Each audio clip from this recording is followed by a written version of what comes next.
Episode 1 of Your Friends and Neighbours begins with a man named Andrew Cooper waking up on the ground, next to a dead body and lying in a pool of blood. Cooper hurriedly works to try and clean up the mess before falling in the pool outside. As he sinks to the bottom, he contemplates just how in the hell his life became so twisted. So how did his life fall apart so much?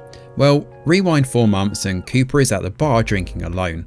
He's recently single after being married for a long time, but he's approached by a young woman called Liv. Now Cooper talks a lot with a super cynical outlook on life, but she shrugs off his concerns about this big downward spiral, not least because she's 20 years younger than him, but admits she just wants to get laid. 3 months later and Cooper wakes up in bed alone. However, seeing his depressing life, we do learn more about his past. After finishing college, Andrew got a job at a big firm, with the hopes of a big paycheck in the future. Cooper worked his arse off and managed to dig himself out of debt, partly thanks to a great relationship, complete with great sex, which is always a bonus, until they wound up having 2 children, which are obviously not cheap.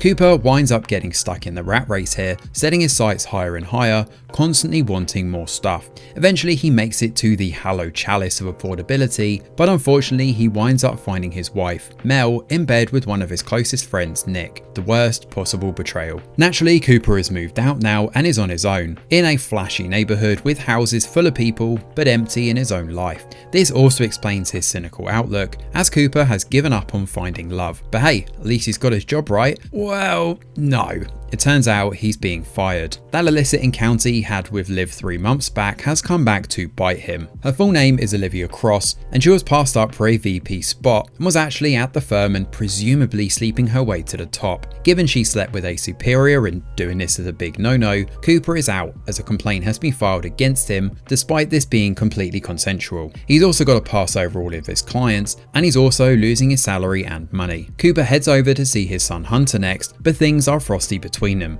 and not because of the ice cream they're eating together. His daughter Tori is 17 and not much better, given she's currently dating a 20-year-old called Jake. Mel, his ex-wife, doesn't seem to care, and she also doesn't take any responsibility for her cheating either. To rub salt in the wound, Cooper is still footing the bill for this house. The wonders of marriage, ladies and gentlemen. Cooper is not always alone though, as it turns out he's actually banging his neighbour's wife, Samantha. She wants more than what they are, which is friends with benefits, but when Andrew is truthful and admits he doesn't, she speeds off. Apparently though, this is a regular occurrence between them and she always comes back for more.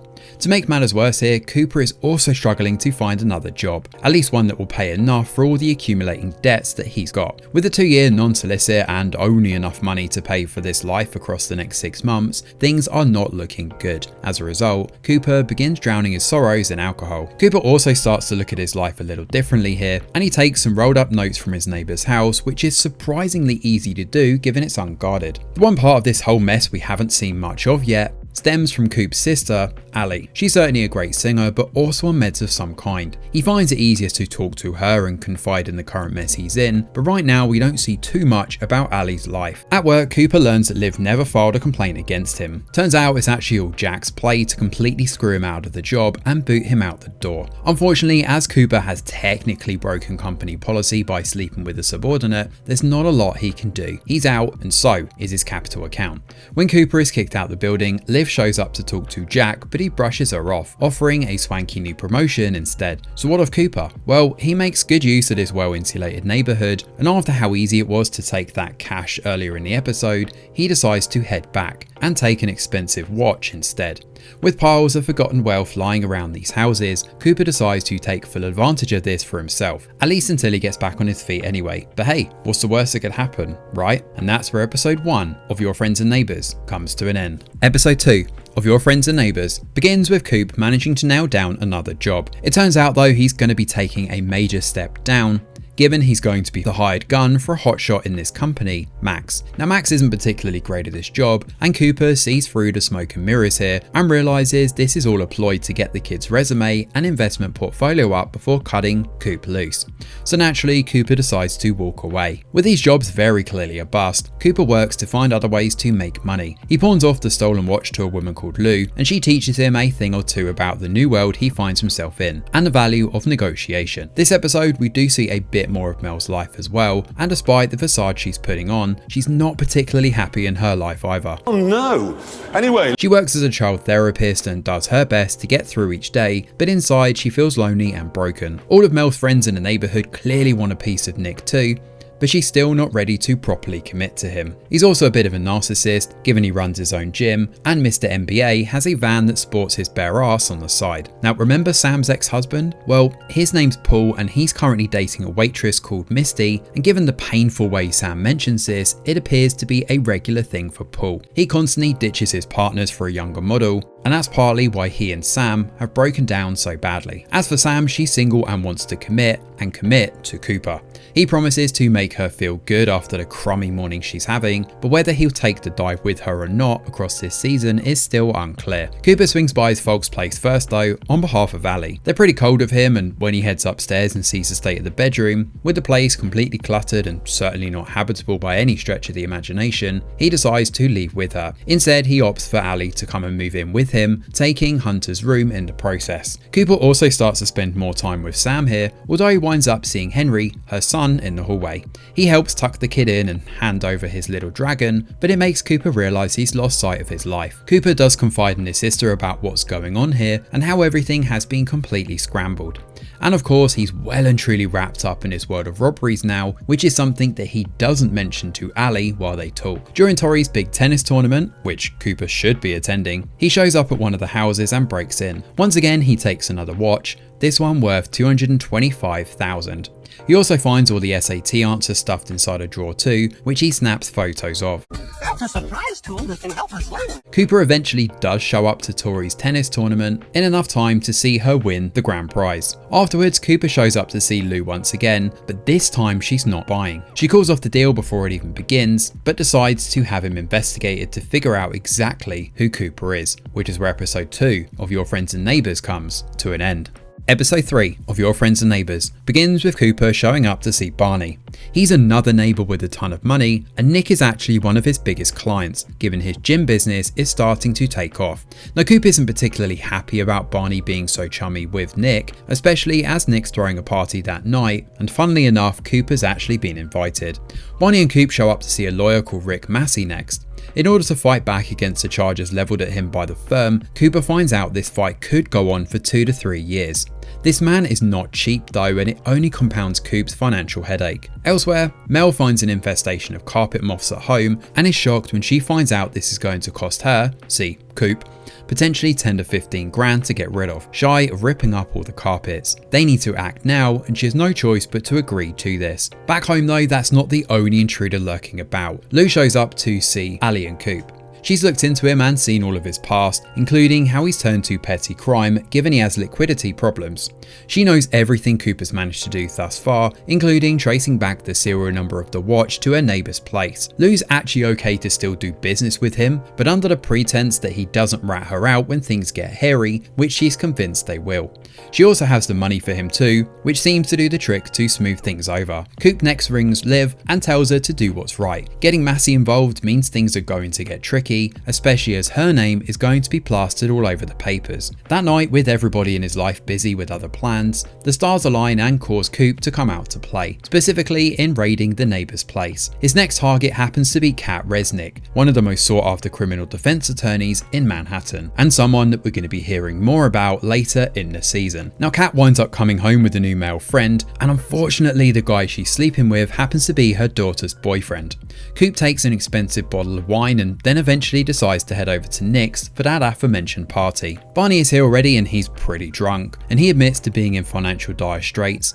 And even worse, his in-laws are moving to the US to be closer to him. Coop takes pity on his friend and hands over his stack of cash, and Barney looks shocked and confused when he's given the brown envelope full of notes. That night, Hunter spirals out of control during a drumming performance thanks to doing mushrooms. However, Hunter rings Ali asking for help. She finds him in a tub and Hunter admits that nobody ever sees him for him. During the performance, he felt seen and he believes he's completely blown it. But when he shows up at school the next day, everybody greets him warmly. Over at Nick's though, though, and Kat's husband believes he has something great with his wife, unaware of what she's actually up to behind his back. By contrast, Paul completely talks smack about Samantha. Of course, given her ties with Coop, that doesn't sit too well with our protagonist. A big skirmish breaks out between them, but Nick distracts them with some basketball. Things take a turn for the worse though when Jerry winds up breaking his leg playing on the court. It's a pretty gnarly injury too, and an ambulance is eventually called out for him.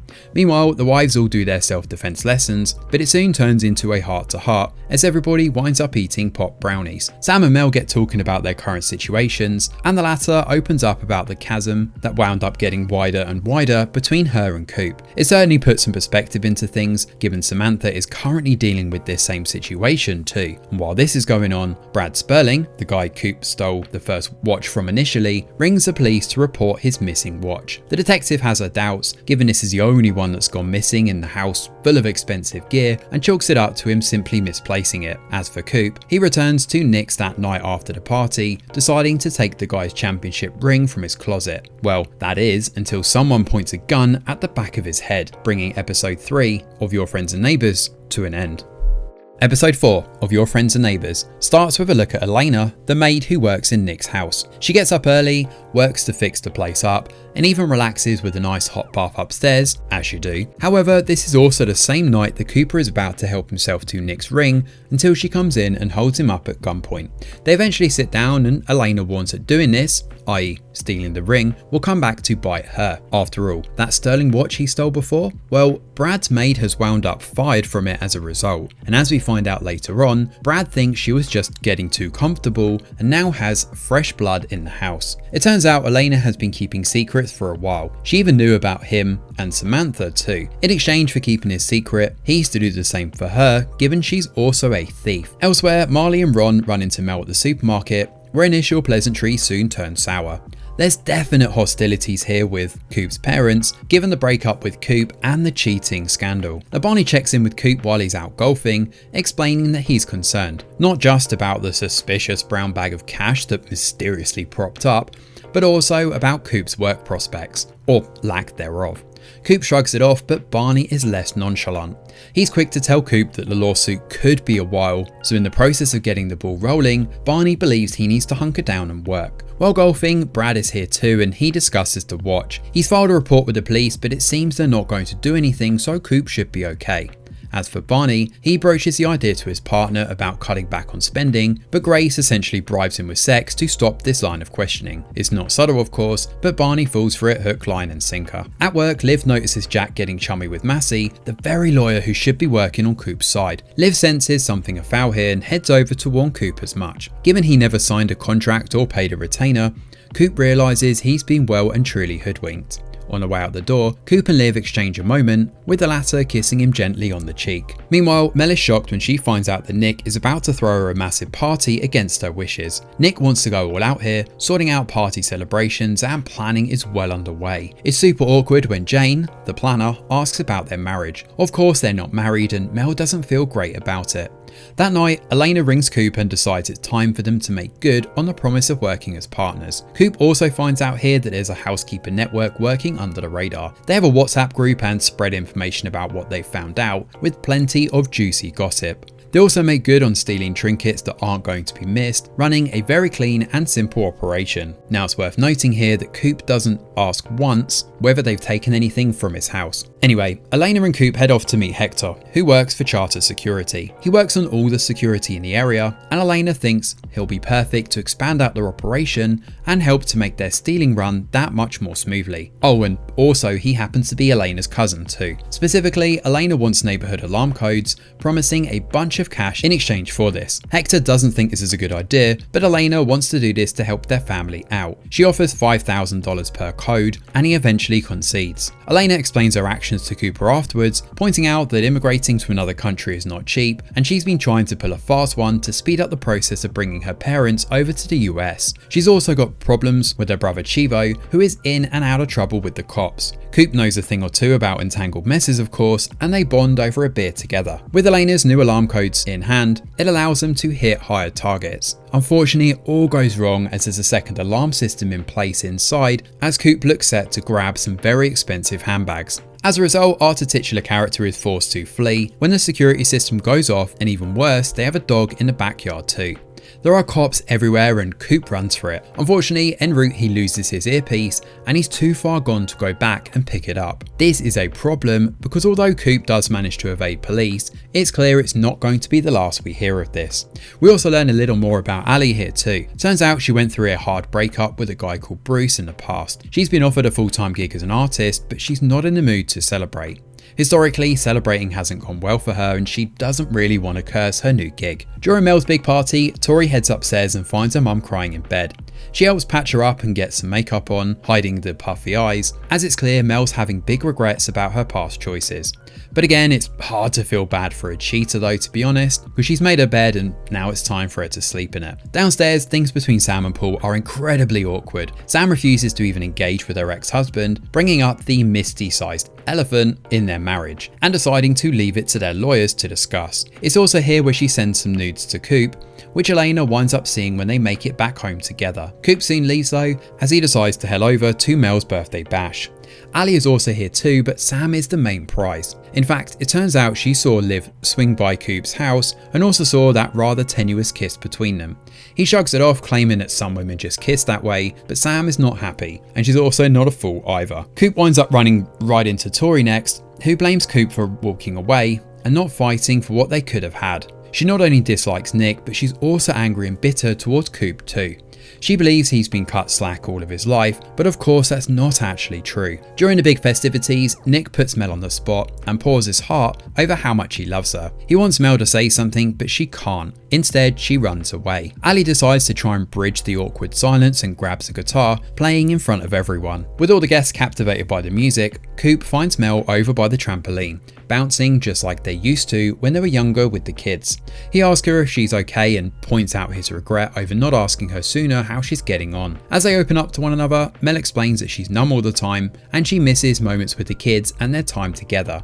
She's not happy with her therapy job either, believing she's spiraling out of control. She's been angry for so long, even before Coop was in the picture, and explains that she's completely fucked up. This is the most honest they've been with each other, perhaps ever since they got married since the early days. It works to rekindle what they once had and bring those feelings back, at least a little bit anyway. Coop does eventually leave the party before things get really awkward, while Mel reflects on what could have been as episode 4 of Your Friends and Neighbours comes to an end. Episode 5 of Your Friends and Neighbours begins with Nick showing up on TV to promote his new toilet. Mel is here too and she watches at the back as charismatic Nick talks about how this is going to change the game. After the presentation, Nick and Mel discuss the party fiasco. He's not particularly happy with her running off the way she did, but Mel does her best to apologise. In fact, they wind up in the dressing room together where they make love. Meanwhile, Coop is looking to up his game and look into selling some paintings. However, Lou is not interested, at least not to begin with anyway. When Coop talks about his desire to change the painting for a fake and make off with the real deal, she soon perks up. It's easily worth $1 million and she wants a bigger cut of the deal. In exchange, she'll introduce him to the buyers that will get this done. Back home, he winds up having sex with Samantha again, but she's thinking about ending things completely. She doesn't want to ride until the wheels come off and has thought about Mel's words from several episodes back, deciding to break off their affair. She doesn't think Coop's ready for anything with her and gives him a guilt-free way out. Coop is pretty surprised, but he doesn't seem too bothered, at least not on the surface, as he winds up sitting with Ali and watching movies. While this is going on, Barney has issues in the garden, as it seems he's going to be set back a solid 200 grand by more complications arising. Grace is happy to push ahead, unaware it seems of the extent to these financial issues their family are facing. Things take a turn for the worse though when his in-laws show. They're not happy that Barney hasn't learned Korean yet, and the whole dinner together is pretty awkward. Grace's mum though speaks to Barney confidentially during a reprise in the dinner and offers to get him out of a bind. However, she's still not happy with him, reminding Barney that Grace is not one of his clients and even suggesting he come and work for Grace's dad. It's hard not to see this as some sort of a bribe, especially as a check is made out for $1 million. A drunk Barney sets it alight that night outside, but unfortunately he also coats the place in alcohol too, and as a result he winds up causing the whole place to go up in flames until he puts it out with an extinguisher. At school, Hunter finds himself thrown into a drug dealing group group, and he's busted by the faculty given they're snorting his Adderall. As a result, Hunter is suspended, and this isn't the first time he's been in trouble this year, given he's been failing assignments and getting into trouble. Coop is shocked when he finds out, given he's been completely insulated from all of this and unaware to the extent of Hunter's issues, given he's missed all of the meetings. The only way to keep Hunter in school is to pay up $240,000. Elena and Coop show up at the art gallery that night, where they meet Christian, the man they're to liaise with and sell the painting off to. He agrees to entertain them, and Coop then heads off with Elena to get their gig done. They change the painting and take off with the real deal. Christian is impressed, and he eventually takes them out to celebrate, clubbing afterwards. He's pretty eccentric and out there, snorting coke with Elena and Coop. Things get awkward in the back though when Christian tries it on with Elena. He forces himself on her, and when Coop gets involved, she uses pepper spray, and the whole thing eventually implodes as they lose the painting gig as a result. Elena is not happy. Getting desperate, Coop decides to show up at Samantha's place that night and make some easy money off her. However, this is where we catch up to the moments at the beginning of episode 1. Coop slips on blood across the floor as the camera pans across to show that the dead body is actually Paul, Sam's ex-husband. Unfortunately, things are about to get a whole lot worse for our titular character. Along with washing his bloody clothes in the washing machine, Coop also has a shower and contemplates his next move, which is where episode 5 comes to an end. Episode 6 of Your Friends and Neighbours begins with police showing up at Sam's place and examining Paul's body. He's got 1 gunshot wound in the head and 2 in the torso. It looks more like an execution, but Detective Lynn quickly deduces that Paul's divorced. Furthermore, she also smells ammonia and believes this could well be hinting towards murder. Lynn begins interviewing the neighbours here, who bring up the fight at Nick's place between Paul and Coop. Lynn brings Sam into the station next, and she seems to be quite genuine, with a bit of grief and discussing her ties with Paul. Interestingly, now that he's dead, it makes Sam the sole beneficiary for a $20 million life insurance policy. This certainly gives her motive, but Sam brings up that she's not seeing another guy, covering for Coop, and claims that Paul was having trouble letting go and wanted to get back with her. Sam shifts the attention across to Paul's investors as a possible enemy, and despite Lynn's suspicions, Sam's alibi checks out for that night, so the police don't have much to go on. However, she doesn't trust Samantha and wants to follow up on Paul's gun, which is in his safe and apparently has never been fired. Detective Lynn heads over to see Coop next and doesn't trust him either. He has bruised knuckles from the fight with Christian, which he keeps quiet about, and doesn't go into detail about what the fight with Paul was actually regarding. She turns the attention across to Sam once more and susses that the pair may have past ties. But for now, she doesn't pry too hard. However, Coop is taking no chances and burns any evidence that could incriminate him when Lynn leaves. The next day, Coop, Mel and the kids head out on a road trip to college. However, the good mood soon sours when Tori grills into her dad. He bites back this time, admitting that it eats him up inside that his baby girl has such bitter contempt for him. When they arrive at Princeton, the kids quickly find their groove, leaving Mel and Coop with the day together. They day drink, buy candy, and Coop even lashes out at the shop owner when he accuses Mel of stealing jam. Turns out she actually did steal the jar, but it shifts Mel's perspective of her ex-husband, given he's being so assertive. While Sam picks up some supplies from the chemist, Lynn heads over to see Nick next, right as Elena catches wind of the news about Paul. Nick throws shade at Coop, calling him weak and pointing out his ties to Mel in the process. Of course, the irony here is that he's unaware that Mel and Coop are very much rekindling what they once had. Speaking of which, Coop opens up that night to Mel and explains he was fired from his job because of a girl. He's not in a great position, but he is sorry for taking his eye off the ball and missing out on her. It's a nice touch, especially as Mel also apologises for the way things went down between them, which is something that's been sorely lacking for the past 6 episodes. The pair do eventually make love, while Tori looks set to do the same thing with Jake until she starts throwing up. Coop is there for her though, explaining why Jake doesn't stack up to his expectations, and they head home together. That night things take a turn for the worse though when Coop is attacked out in the streets. Barney hurries across to go and check on him, but he winds up struck by a car in the process. Turns out the culprit behind this hit is that crazy art guy from the last episode, Christian, and as he smirks and drives off, everything is left on a tenuous cliffhanger. Episode 7 of Your Friends and Neighbours starts with Coop back stealing more gear, this time in the form of diamonds. However, he soon starts to see a series of surreal images, including a naked Nick cooking, Christian eating pancakes, and Lou is even here too. Of course, all of this is a dream, and when he awakens, he finds himself in hospital. Coop is a mess after being beaten outside, and he's been unconscious for 12 hours. Detective Lynn shows up to talk to Coop alone, and with the whole family shepherded out of the room, Lynn immediately gets down to brass tacks. house. With nothing taken from him, Lynn believes he was targeted for a reason. Lynn gets the feeling that he's a man on a downward spiral and offers a helping hand to get him out of this mess. She can see the pieces of what's happening, but obviously doesn't have the full picture nor the evidence to put it together. Her pleas fall on deaf ears though, as Coop is too far into this now and he's not about to stop anytime soon. At the station, Lynn learns that the report from Paul's death doesn't match the same gun found inside Samantha's house. Her weapon hasn't been fired, which matches Sam's statement that she gave last episode, and the gunshot residue shows that Paul pulled the trigger and shot too.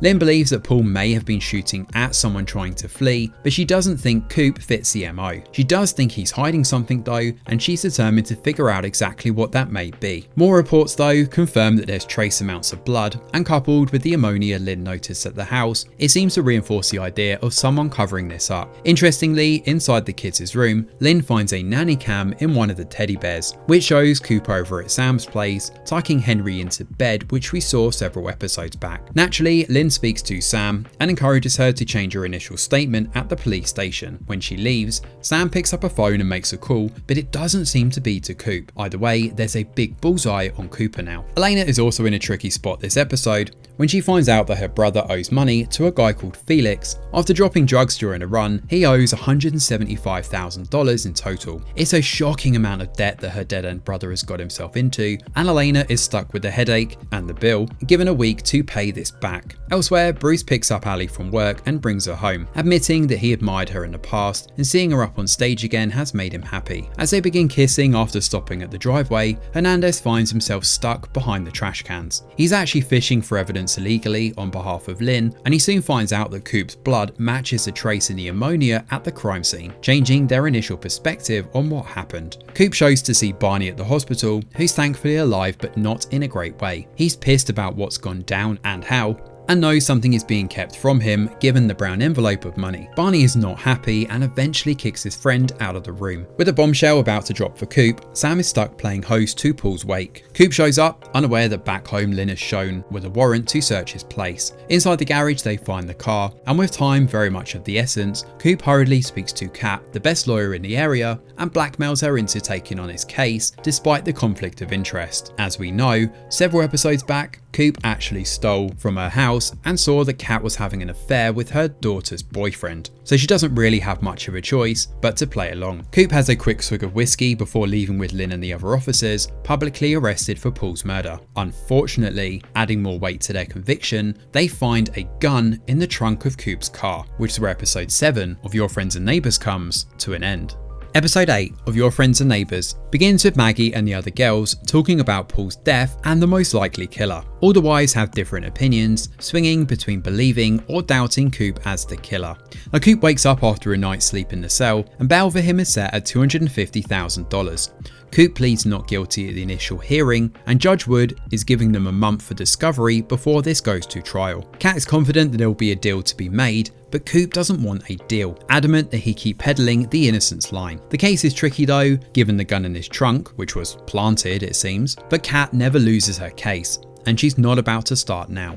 When Coop leaves the station, his dad is there to pick him up. He's paid the bail amount for Coop, despite the financial implications to himself, and heads back to see Mel. Unfortunately, she's not letting the kids see him, questioning his current actions and motives. Unbelievable.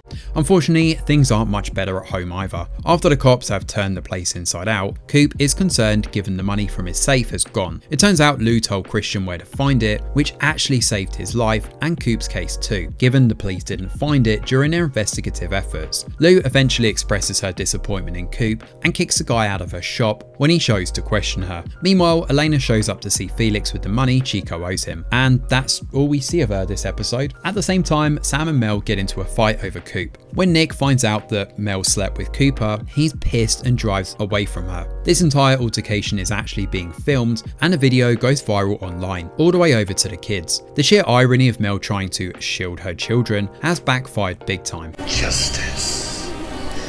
Nick shows up at Coop's that night and immediately smacks him in the face. Interestingly, the pair sit down and watch a movie after, until Barney shows up. He's also here to hit Coop it seems, but instead they head out for drinks. It's here we learn that the husbands have something called a conviction pool, where the husbands are betting on whether Cooper is found guilty or not. The party eventually heats up when the guys wind up doing cocaine, drinking too much, and ending up on the golf course wasted. With everything calmed down, Coop and Barney discuss the elephant in the room. Coop reassures Barney that he's not guilty and he didn't kill Paul. In return, Barney opens up about his own issues. There's a really beautiful speech here where Barney questions all the stuff in his house and wonders just how he became so materialistic. Eventually, the guys are awoken after collapsing on the golf course by the sprinklers turning on. Coop heads home where he finds Hunter on the sofa. They talk together where Coop reassures his son that he didn't kill Paul. The pair bond, with Hunter even revealing that he has a girlfriend now. So what of Allie? Well, she tries to rekindle what she had with Bruce, but he gives her the cold shoulder and demands she not show up at his house ever again. It's particularly suspicious though, because the last we saw of him, he raced out from Coop's house after spending the night and heads back home. Barney also heads home, but he's in a rough way. Grace is drinking coffee in the kitchen and questions Barney's current moral compass. She thinks Coop is guilty and the brown envelope of money is not helping matters. Meanwhile, Coop speaks to Kat again, who is adamant that he should go for this plea deal. 2 labs have confirmed his DNA at the crime scene, and the gun was obviously found in his trunk too. Lying about his affair with Sam isn't doing his case any favours, and he needs to be completely honest if Kat can even try to help him. Instead, Cooper simply tells her that it's complicated, which is where episode 8 of Your Friends and Neighbours comes to an end. Episode 9 of Your Friends and Neighbours begins with Coop preparing for a potential life behind bars. He's looking at everything with a different perspective now, and this becomes important for his story going forward. Meanwhile, Mel meets with Barney, who hands over the deed to the house. Coop has signed his half over to Mel, playing defense and prepping for the worst.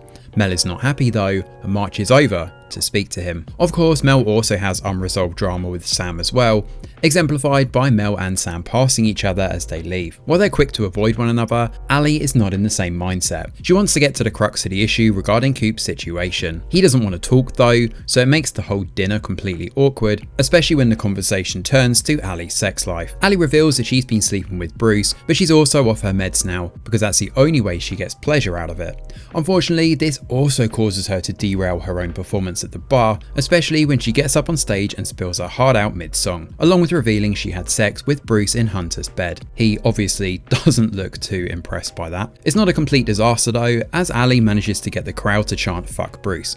Back home though, Coop is adamant that Allie needs to get back on her meds, and he retorts that things aren't looking so hot for himself and they need to prep for the possibility of him being thrown behind bars. After dropping off his Daytona watch for Hunter, Coop next speaks to Tori. She's no longer with her boyfriend, which we saw briefly in the last episode, and there's a really nice moment here where she heads downstairs and cuddles her dad, sobbing in his arms. In the morning, Coop shows up to see Kat, entertaining her idea of this plea deal. She thinks she can close it at 8 years behind bars and he'll get out after 6 for good behaviour. If this goes to trial though, she warns that things could go south quickly. Coop eventually concedes and comes round to her way of thinking. Mel shows up to see Coop next and questions him about the plea deal that he's thinking of taking. Mel calls him selfish and how he's giving up, begging him to fight back with everything he has instead. This conversation works to change his mind, and Coop decides not to take the deal after all. Looking over the evidence with Kat, there are clear inconsistencies here, and in particular regarding Samantha's phone records. Given she and Coop messaged and called a lot, his number isn't anywhere to be found in the logs. This leads them to realise that Sam actually has 2 phones. Detective Lynn can't do anything though, unless they get this phone and tie it to Sam specifically. Kat sees this whole ordeal as a dead end and decides to give up, but Coop is not ready to stop fighting just yet. He tracks down Elena and asks for help. Now Elena agrees to do this favour for him, and they break into Sam's house together, looking around for the burner. Instead, what Elena finds is a drawer with a hidden compartment, complete with several passports and a suicide note from Paul. Adding further weight to this, it turns out Paul actually shot himself, and then Sam shot him post-mortem, which is confirmed by Lynn's death report of Paul, to make it look like a murder. Sam also planted the gun inside Coop's car, although this all happened off screen, and she did so because of her desperation to walk away with his money. So how did it all come to this? Flashbacks and a really bad monologue confirm that when Sam left school, she wound up becoming a waitress. She was having sex with her boss Paul, and given his wealth and security, agreed to marry him when he proposed. Sam also loses her accent here and does her best to fit in with the other women. Sam buries any plans she may have had for a more glamorous life, or at least one with a bit more freedom, and leans into the family life instead. Sam convinces herself that she's happy with her kids, just like all the other couples here are doing, but in reality she's miserable. This leads us into her having sex with Coop, but she's cynical the whole time this affair is going on, knowing he'll never really love her and doesn't want to settle down. Moving back to Boston, Sam received a call from Paul, high on antipsychotics and whiskey. This is a night that he died, and here we see that he FaceTimed her and asked to meet. Instead, he shows off his suicide note, gets a gun and shoots himself live on video. The thing is though, Paul's life insurance policy doesn't move to next of kin in the event of a suicide.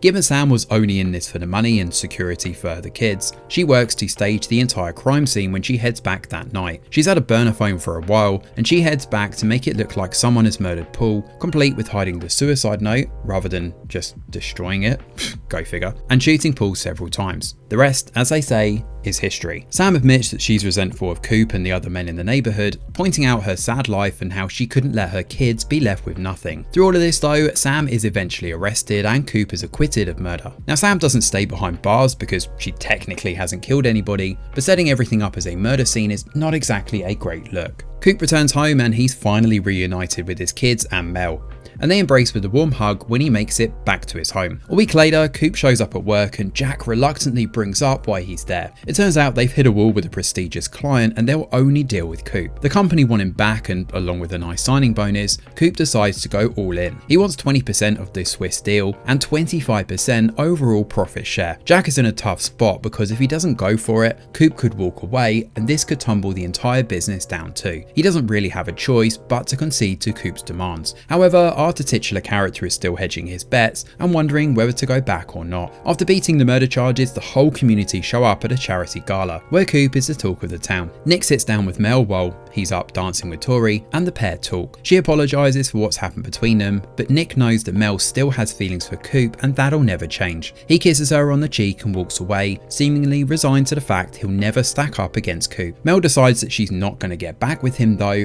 and instead she's going to fly solo, while Coop decides to do the exact same thing. In fact, he heads across the room and speaks to Jules, Chelsea's mum. She's a woman who has all the SAT scores in the drawer that we saw Coop snap pictures of earlier in the season. Now he threatens her and her daughter, blackmailing them into choosing a different school rather than Princeton before walking away. Speaking of threats, Ali heads over to Bruce's place that night and graffitis "fuck Bruce" up on the garage. It's a nice way of wiping her hands of this scumbag, and when his wife finds this, she demands an explanation from her husband. Meanwhile, Coop decides not to go back to his old life.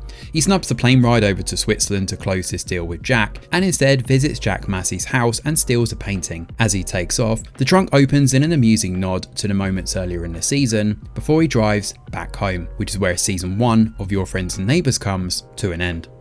Thanks for watching, and do let us know your thoughts in the comments below. Smash a like or subscribe to the channel, your support is very much appreciated. I'm Greg Wheeler, and from all of us over here at The Review Geek, we'll see you on the next video.